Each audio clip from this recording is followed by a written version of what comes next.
ఇప్పుడు ఎన్నికల సందర్భంలో ఇప్పుడున్నటువంటి ప్రభుత్వ పెద్దలందరూ కూడా కలిసి ₹1,00,000 సరిపోదు, దాంతోపాటు ఒక తులం బంగారం కూడా కలిపి మీకు ఇస్తాం కళ్యాణ లక్ష్మి పథకం కింద అని చెప్పారు అధ్యక్ష.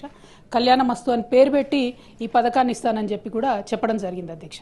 కానీ 15 నెలలు గడుస్తున్నా కూడా మరి కనీసం కళ్యాణ లక్ష్మి ఎంతమందికి ఇస్తున్నారు, పాత పద్ధతిలోనే ఇస్తున్నారా, ఇస్తుంటే క్రైటీరియా మార్చారా లేదా, ఇంకొకటి ఈ తులం బంగారం మరి 15 నెలల్లో అయినటువంటి పెళ్లిళ్లకు మీరు తర్వాతైనా రీఎంబర్స్ చేస్తారా, ఏం చేస్తారు అనేటటువంటి అంశాన్ని మేము అడగడం జరిగింది అధ్యక్ష. జవాబు చూస్తే చాలా డిసప్పాయింటింగ్ ఉంది అధ్యక్ష. కళ్యాణ మస్తు పథకాన్ని కన్సిడర్ చేస్తున్నారా అంటే సింపుల్గా సాఫ్ సీదా కన్సిడర్ చేస్తలేము అని చెప్పి ఆన్సర్ ఇవ్వడం జరిగింది అధ్యక్ష. అంటే మీరు ఎన్నికల ముందు మహిళలకు తులం బంగారం ఇస్తామని చెప్పి మభ్యపెట్టినామని చెప్పి వాళ్ళ కౌన్సిల్లో ఇచ్చినటువంటి సమాధానం వల్ల ప్రభుత్వం మళ్ళొకసారి నిరూపించుకుందని చెప్పి మేము భావిస్తూ ఉన్నాం అధ్యక్ష.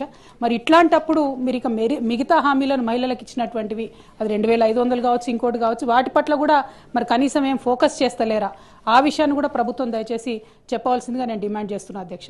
మరి ఇంత సోషల్ కాన్సెప్ట్, ఇంత బ్యాక్గ్రౌండ్తోని మంచి ఇండికేటర్స్తోని చేసినటువంటి కార్యక్రమాన్ని నీరుగార్చడం, మీరు ఇచ్చినటువంటి హామీ మీద ఇంత విస్పష్టంగా మేము అసలు చెప్తలేము, కన్సిడర్ చేస్తలేమని చెప్తే ఇది మహిళలను మీరు మోసం చేసినట్టుగానే మేము భావించవలసి వస్తుందని చెప్పి ఈ సందర్భంగా ప్రభుత్వాన్ని అడుగుతూ కనీసం మరి తర్వాతన్నా ప్రారంభిస్తారా అనేటటువంటి ప్రశ్నను నేను మంత్రి గారిని అడుగుతా ఉన్నాను.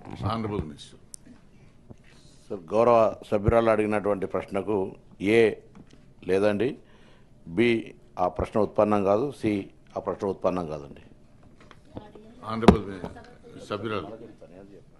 అధ్యక్ష, థ్యాంక్ యూ అధ్యక్ష. పొన్నం ప్రభాకర్ అన్న చాలా నిజాయితీగా మేము మహిళలను మోసం చేసినాం ఎన్నికల ముందు, ఇప్పుడు మాత్రం ఆ పథకం ఇచ్చే ఉద్దేశమే లేదు అని చెప్పి ఖరాఖండిగా కౌన్సిల్ సాక్షిగా చెప్పినందుకు వారికి ధన్యవాదాలు తెలియజేస్తా ఉన్నాను.